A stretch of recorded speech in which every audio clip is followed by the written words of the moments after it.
After reading the strange tale in the red book, I spent a sleepless night of tossing and turning. I rose from bed while it was still dark to look again at the book in whose pages letters appeared with no aid from a pen.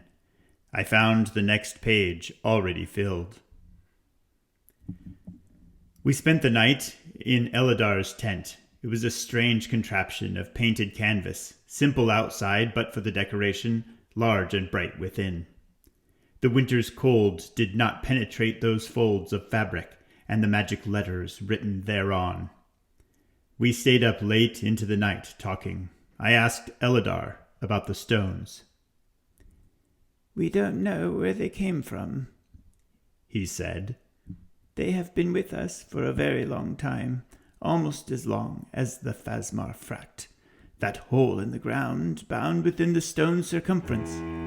It is the stones that bind the power of the Fract." I asked, "Is Fract short for fracture?" "Oh, I don't know. That makes sense. It formed eons ago, pulsing and glowing with our impending doom. It's named for the sorcerer who found it, Phasmar Feydrich. He was fascinated by its power. Some say he fell in the Fract. Some say it was to save us from it. The stones appeared shortly after he vanished. We call them the Feydrich stones, in his honor as well, I suppose." "Did you know him?" I asked. No. That was long before my time, centuries ago. But I read about them. You see, I am somewhat new to this adventuring business. As a young man, I was an architect in Narth Tarak. I built the garrison and the prison, many of the defenses of that great city. But the king went mad, as they do, and placed me under house arrest, lest I give his enemies the keys to the kingdom, as it were. I spent 50 years reading in the garrison library. I learned a great deal about magic, although I never had a chance to practice the craft.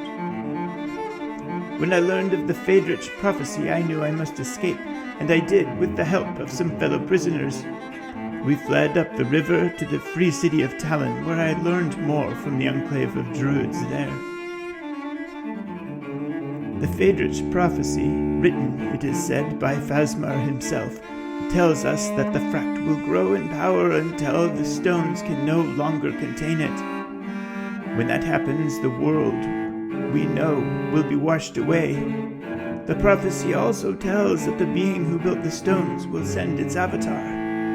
The avatar will appear at the stones in the last year before the end of the world." I asked Eladar if the prophecy told that the avatar would save the world. "It says nothing on the subject. But what else does a fugitive old man have to do in the last year of the world? I have been waiting for you." Reading this, I knew I must make the stones.